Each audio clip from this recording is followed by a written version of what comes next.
So you found a planet that has resources that you need, not thinking too much about anything else. As you land your ship, you pop out your environmental scanner and find the resource that you're looking for, thinking to yourself, this is the perfect place for my first outpost. But why settle for one resource when you can get 4, 5, or even 6 underneath one beacon? Shut up and take my money! And that is why I'm here for you today. And no, you did not hear me wrong. Yes, you can get 6 resources under one beacon. So take my strong hand and let me guide you through how exactly we get to that result. And while recording this video, someone found a spot that allows you to have 8 resources in one outpost. So I'll be also showing you where to find that place too. First things first, we need to understand the biomes of the planet. As you scan the planet, it's going to be providing you a nice color map of the resources, but once you click on those resources, it's also going to be showing you what biome is associated with it. As you see here, when we click on iron, it is in a hills biome, and when we head down to helium-3, this is associated to a crater biome, because the key to your success is understanding which resources associate themselves to each of these. As you'll never be finding iron in the crater biomes, and you're never going to be finding helium-3 in the hills biomes. For the sake of today's video, we're going to be on Linnaeus 4b. This is because it provides 8 different resources, giving you a better chance to get those big resource clusters, with the location of the system being in between Alpha Centauri and Olympus. But do keep in mind, this can be done with any 8 resource planet as well. Now, what we're going to be looking for is an intersection point between the crater biome and the hill biome.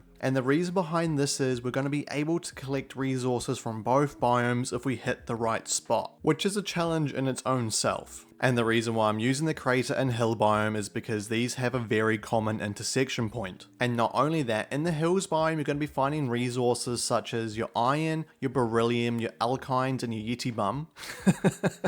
What I meant to say is ytterbium. And with your crater biome you're looking at resources such as your helium-3, your aluminium, and your lead. So there's even the possibility of getting 7 or 8 resources in one beacon, which I'm going to be showing you where exactly to go very soon. And trust me, it is definitely worth it, because the secret to your success is going to be you running between the multiple biomes of your beacon out, running like a headless chicken trying to find those sweet spots. But with our surface map, which is so clear, it's honestly one of the worst maps. We can distinguish the biomes of these elevations being the hills and these divots being the craters. And the best chance for you to pick up multiple clusters of resources is if you walk between multiple biomes. And this here is the result that you may be getting. And as you can see, the margin of error is very slim, with the most smallest movements taking you out of that sweet spot. So if you do manage to find some of these, you should feel very lucky indeed. And for those who are feeling very lucky, here is the place you need to head to get that 8 resource outpost going. Now when you head to the star map, you're going to be looking for a star system called Ophiuchi.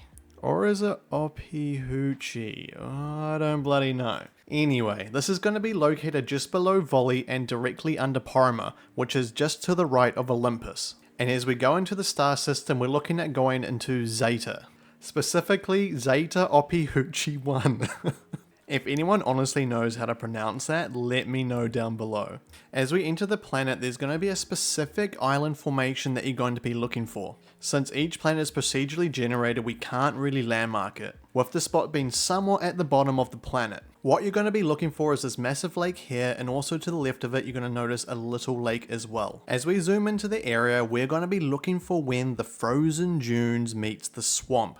Specifically, as you hit swamp and then you go down a little bit and find frozen dunes, that is where you're wanting to be landing. Because by doing this, I found it within at least 10 minutes. And the beauty about this planet is there's a large amount of margin to work with, so it's not just 1 or 2 pixels you're trying to work around. Even if you're just able to find 7 resources, that is still a massive find. And for those people who are possibly able to match my landmarks, look for where the hill meets the desert. Surrounding is going to be a large amount of rocks and also a couple of trees as well. This should be giving you a general idea of what you need to be looking out for. Now let's talk about setting up your outpost. With your newly placed beacon, what you're going to be doing is heading to the extractors. This is going to be giving you a full list of what resources are available to be extracted. And when you do choose one, what you're going to be doing is trying to find the highlighted markings on the ground. This indicates where the extractor can be placed. And while looking for your highlighted markings, you may notice this yellow ring around the side.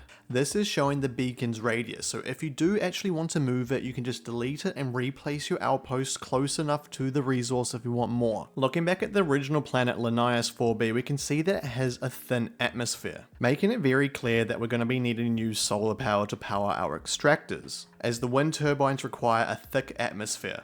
And me being me decided to test out if there's going to be any difference between the wind turbines, which theoretically couldn't work here, or the solar array. And lo and behold, there were none. So whether you want to be spending 2 beryllium, 4 aluminium, and 3 copper on a solar array which grants you 6 power for one, or you want to be spending double the resources for a wind turbine as one only gives you 3 power. To me, there's an obvious choice. But if you do find a planet with a thicker atmosphere, you're going to find that 3 becoming a larger number for the wind turbines. So there was a difference after all. And now going back to our 8 resource outposts, for all the extractors we're looking at the total cost of 6 benzene, 8 membranes, 28 iron, 8 nickel, 40 aluminium, 10 tungsten, and 3 copper. And since we also have 8 extractors, they're going to be needing a total power of 40 to keep them running. This translates to being 7 power units. So for the solar array, we're looking at a total cost of 14 beryllium, 28 aluminium, and 21 copper. But on the other hand, for the wind turbine, we're looking at 14 cobalt, 35 aluminium, and 21 nickel. And just bear in mind that this doesn't even include any storage or any basic buildings. So if you're looking at diving headfirst into this, just be aware that the upfront cost is gonna be quite heavy.